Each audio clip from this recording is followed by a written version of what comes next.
Көчөдөгү аялдар эмне үчүн ширин көрүнөт?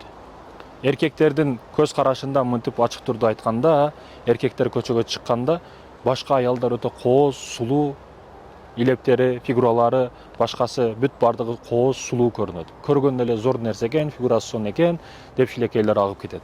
Мындай нерсе эмне үчүн болот?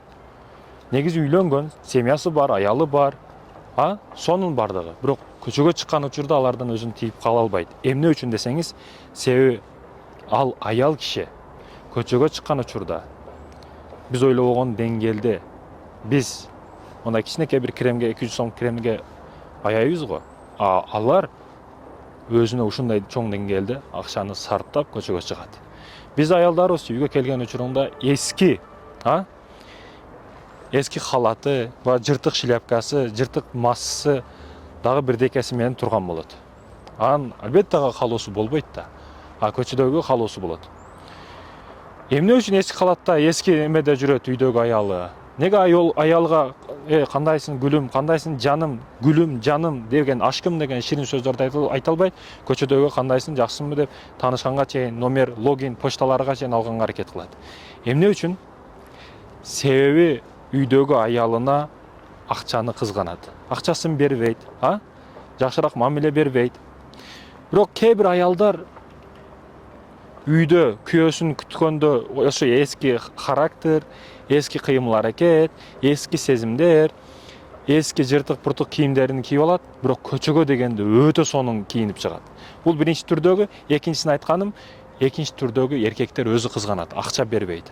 Жакшыраак көңүл бөлбөйт. Бар деп, жагың жап деп отургузуп коет.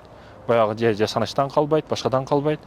Күйөөсү үчүн жасаныш керек аял киши. Күйөөсү үчүн жасаныш керек. Башка ким үчүн жасанат?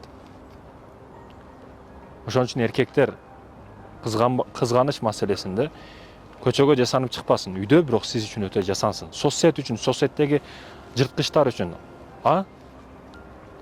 соцсеттегилер үчүн жасанып сүрөтүнүн фотосун койбосун. Бирок сиз үчүн жасансын, канча болсо жасансын сиз үчүн. Сиз дагы акчаны аябаң, сиз дагы бериң. Мындайча айтканда, адалынан болсун, халалынан болсун, бул пак, таза, жакшынакай сактанып атат да аял киши сиз үчүн. Ага кичине акча берип, кичине көңүл бурсаңыз, көчөдөгүлөр жолдо эле калып кетет. Ошол сойкулар көчөдө жасанып жүргөн, ошолордон сурасаңыз, өзүгө паланча миң доллар акчаны сарптайт. Ошонун натыйжасында сулуу болуп жүрөт алар. Ошонун негизинде сулуу кооз көрүнүп атат. Бирок мынау өзүңүздүн аялыңызга канча акча берип атасыз? Кээде акча сураганга да коркуп калган аял киши. Күйөөм урушпасын, күйөөм тилденбесин, урушпасын, башка кылбасын деп аял киши байкуш акча сурагандан дагы коркот, кыжалат болот, сарсана болот. Айтайын дегеним, урматтуу мекендештерим, урматтуу эркектер, аялыңыздан акчаны аябаңыз. Ошо жасанып тушанына башкасына сиз үчүн жасансын. Көчө үчүн эмес, интернет үчүн эмес. Ошондо бардыгы ордунда болот, жакшы болот, жайында болот.